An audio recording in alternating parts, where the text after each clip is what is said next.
হ্যাঁ, অনেক ভালো সময় কেটেছে, হোপফুলি আরো। বৈষম্য বিরোধী ছাত্র আন্দোলনকে ঘিরে নিহতের ঘটনায় ইতোমধ্যে জাতীয় দলের ক্রিকেটার অলরাউন্ডার সাকিব আল হাসানকে একটি হত্যা মামলায় আসামি করা হয়েছে। শুধু মামলাই নয়, তাকে দল থেকে অপসারণ করে দেশে ফিরিয়ে আনার জন্য বিসিবিকে লিগ্যাল নোটিশও দেওয়া হয়েছে। তবে বিসিবি সাকিবকে সব রকমের আইনি সহায়তা দেওয়ার সিদ্ধান্ত নিয়েছে। মঙ্গলবার বিসিবি সভাপতি ফারুক আহমেদ একটি গণমাধ্যমকে বলেন, সাকিবের ব্যাপারে আমাদের সিদ্ধান্ত আগেরটাই, সে খেলা চালিয়ে যাবে। তাকে দেশে ফিরিয়ে আনার ব্যাপারে একটা উকিল নোটিশ এসেছিল, আমরা আজ তার জবাবেও এটাই বলেছি।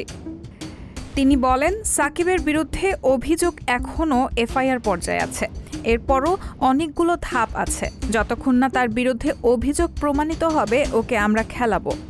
পাকিস্তান সফরের পর দল ভারতে যাবে, সেখানেও আমরা সাকিবকে চাই।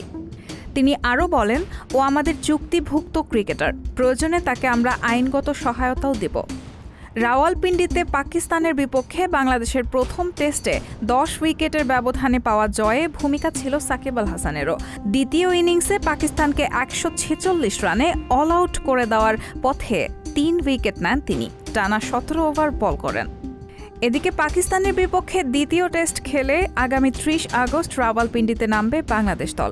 এরপর 4 সেপ্টেম্বর রাতে দেশে ফিরে 15 সেপ্টেম্বর 2 টেস্ট ও 3 টি-20 সিরিজ খেলতে যাবে ভারতে। মাঝের এই সময়টায় সাকিব অবশ্য দেশে ফিরছেন না, ইংল্যান্ডে সারের হয়ে কাউন্টি খেলতে যাবেন তিনি। সেজন্য বিসিবি তাকে অনাপত্তিপত্র দিয়েছে বলে নিশ্চিত করেছেন ফারুক আহমেদ। রায়হানা মুন, সবার কথা।